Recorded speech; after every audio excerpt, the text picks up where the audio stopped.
Hello guys, this is Nono, and today I'm going to be doing my 2023 draft predictions. Normally I do shorts, but now I'm going to be doing a little more videos. And if you're new to the channel, please like and subscribe, and I hope you enjoy. This took a while, and we will start now. With the 32nd pick of the Vegas Golden Knights selecting centerman Oscar Fisker Molgaard. Oscar Fisker Molgaard is a really good two-way player, has decent skating and pretty good passing. I think the Vegas Golden Knights take the best player available, considering they have a lot of depth everywhere, and they just won the Stanley Cup. With the 31st overall pick of the Montreal Canadiens selecting centerman GAVIN Brindley from the Michigan Wolverines. Even though GAVIN Brindley is really small, he still has good physical play. He is really good with the puck and skates really well. And I don't think the Canadiens will be scared to take a small player, considering they took Cole Caulfield a few years back, and he was really short. With the 30th overall pick of the Carolina Hurricanes selecting Daniel Butt. He's a big player as he's 6'5", 203 pounds, has a pretty good shot, has good mechanics, and has lots of potential. But the thing is, his skating is really weak, and he still has to work on that. With the 29th overall pick of the St. Louis Blues selecting centerman Otto Sandberg. He has a pretty good all-around game, has one of the best shots in this draft, and has some decent size, and I think the Blues could take another forward, and I think Otto Sandberg makes a perfect fit for them. With the 28th overall pick of the Toronto Maple Leafs selecting left winger Eduard Sale. Eduard Sale has lots of potential that he hasn't reached yet. He has good vision with the puck. He has a good two-way game and has good passing. I wouldn't be surprised if he gets picked around in the 15th, but I have him falling a little bit to the Maple Leafs here, but the Maple Leafs will be lucky to have him. With the 27th overall pick of the Colorado Avalanche selecting left winger Bradley Nadeau from the BCHL. Even though his stats look outrageous, he played in the BCHL, which is a league under the CHL. And as you know, Joe Sakic, aka Burnaby Joe, likes taking players from British Columbia, having selected Alex Newhook, Bowen Byram, and also taking Tyson Jost. But I think Bradley Nadeau has lots of potential. He's a good shooter, and the Avalanche lack depth from the forward position, especially that Gabriel Landeskog is injured right now and might not return for a while. With the 26th overall pick of the San Jose Sharks selecting Riley Heat. He is a really good center with lots of playmaking abilities, tying Connor Bedard with the most assists this year in the WHL. He has a good two-way game. His forecheck is really good, and he can rack up a lot of points. And I think the San Jose Sharks will be happy taking a forward, especially losing Timo Meier this year. With the 25th overall pick of the St. Louis Blues selecting right winger Ethan Gauthier. As you can see, Ethan Gauthier can really score. He had 69 points in 66 games in the QMJHL. He has great forechecking abilities. Even though he's a smaller player, he can still throw hits around the ice and has an amazing work ethic and would be a coach's dream to have. With the 24th overall pick of the Nashville Predators selecting Oliver Bonk, a defenseman from the London Knights. Oliver Bonk is a really good two-way defenseman as he can score and defend. When he has the puck, he can make intelligent passes, and since the Predators lost Mattias Ekholm this year, and last year they lost Ryan Ellis, they could use more depth on the defense.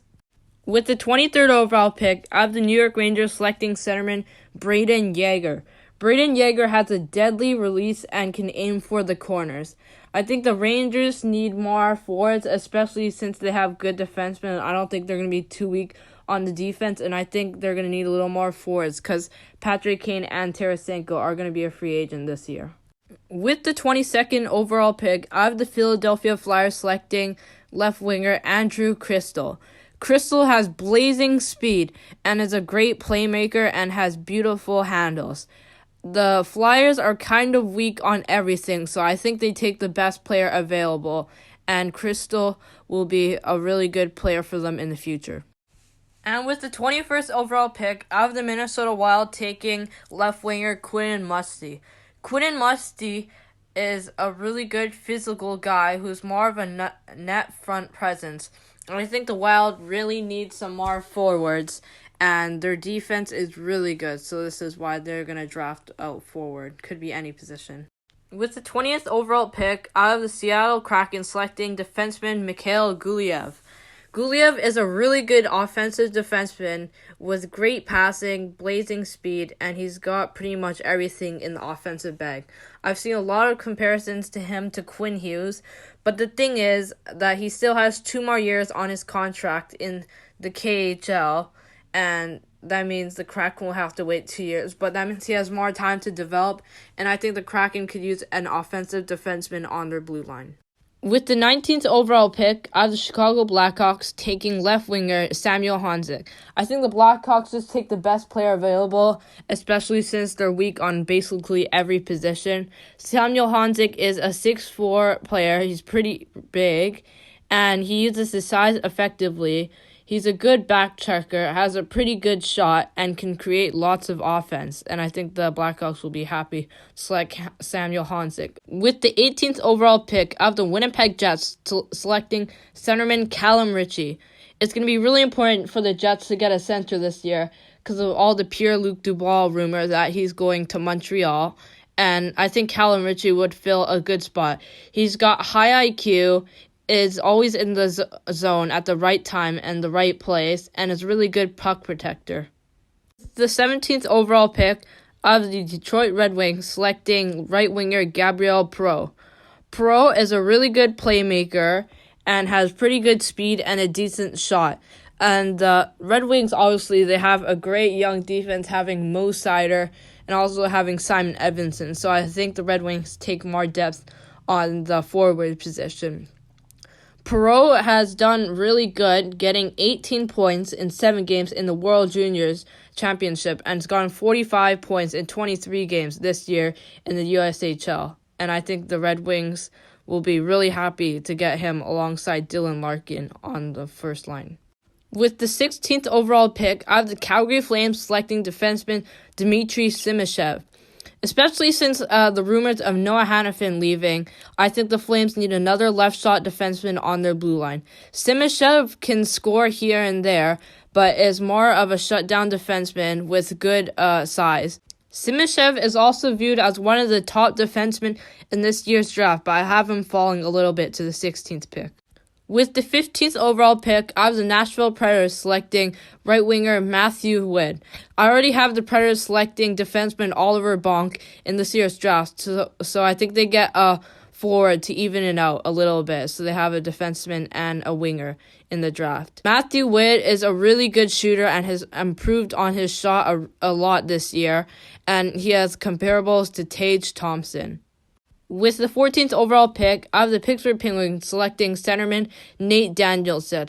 Most people have Danielson around the 20s, but I have him going a little higher to the Penguins here. The Penguins forward core is getting pretty old, especially with Crosby, Malkin, Russ, and Jeff Carter, and I think they can make it a lot younger with Nate Danielson here. Danielson is a really skilled center who makes good plays in the neutral zone and has good passing ability. With the 13th overall pick, I have the Buffalo Sabres selecting left winger Colby Barlow. Barlow is a really good shooter that has a good one-timer and a good wrist shot. He can also shoot with either leg. He's also a really good leader, being the captain of the Owen Sound attack this year in the OHL, and is also a really hard worker. With the 12th overall pick, I have the Arizona Coyotes selecting defenseman Tom Willander. Willander is a really good skater that has amazing footwork and never loses an edge. Willander is kind of like a two-way defenseman. He can score and chip in some offense, and he can also defend really well with his skating abilities. With the 11th overall pick, I have the Vancouver Canucks selecting defenseman David Reinbacher. Reinbacher has a high defensive IQ and still has some decent offense. He's also a really good value because he's a right shot, and there's not too many good right shot defensemen in the NHL right now. With the 10th overall pick out of the St. Louis Blues selecting defenseman Axel Sandin Pellikka.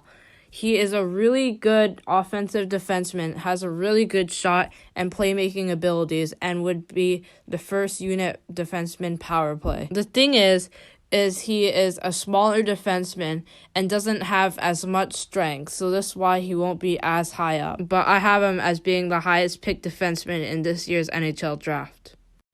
With the 9th overall pick, I have the Detroit Red Wings selecting centerman Oliver Moore from the USNDP. Oliver Moore has high hockey IQ and has really good skating. His competitiveness is on another level, and he's always first to loose pucks. And I have the Red Wings selecting another forward in this draft because their forward depth is kind of not too good right now. And obviously, TSN's comparable to Oliver Moore is Dylan Larkin. With the 8th overall pick, I have the Washington Capitals selecting Matvei Michmakov, right winger from the KHL. I have Matvei Michmakov dropping a little bit here to the Capitals.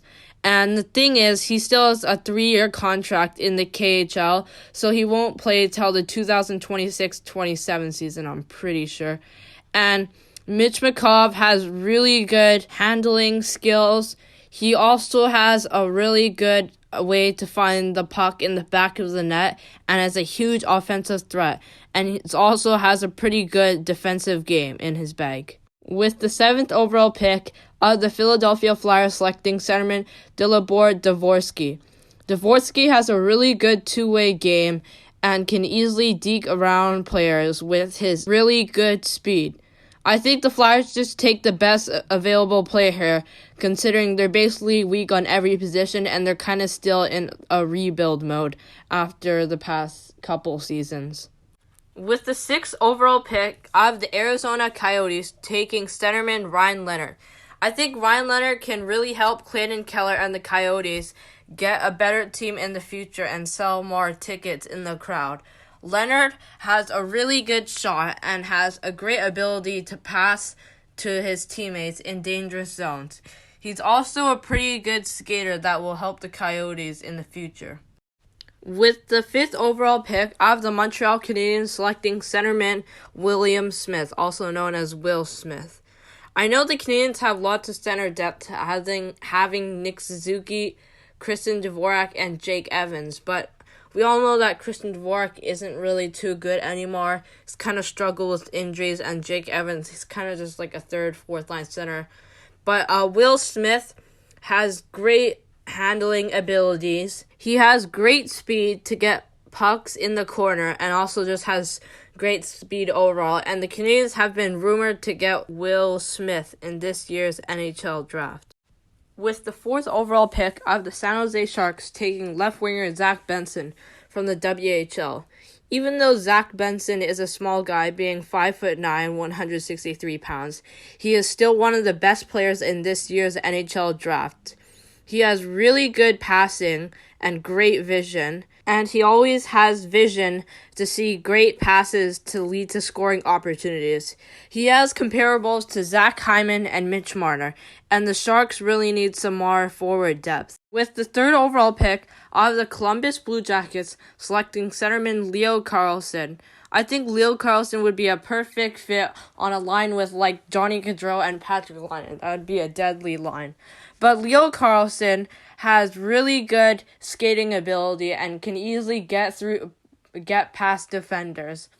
Carlsson can also easily predict what the defenders are going to do next and is a great future talent for the Blue Jackets. With the 2nd overall pick, I have the Anaheim Ducks selecting centerman Adam Fantilli. Even though the Ducks got robbed of the 1st overall pick, not being able to pick Connor Bedard, they're still going to be really happy with Adam Fantilli. Imagine Adam Fantilli with Zegras, McTavish, Troy Terry, and Jamie Drysdale. What a great young core for the Ducks. Anyways, Fantilli is a really dominant player with great puck possession and can attack through the neutral zone with great skill and power. His defense is also really good as he's strong on both the defense and offense. Not really a big surprise here, but I have the Chicago Blackhawks taking centerman Connor Bedard with the first overall pick. Bedard is considered to be one of the greatest prospects in NHL history and has a great shot with great speed, great handling, as he did it in the World Juniors, and he led the WHL in goals this year. He's just a phenomenal talent, and the Blackhawks are truly lucky to have him. They shouldn't even have him this year. It's such a big draft. Anyways, thank you for everyone for watching this video all the way to here. And if you're new to the channel, please like and subscribe. And I hope everyone enjoyed and hope you have a good rest of your day. Bye.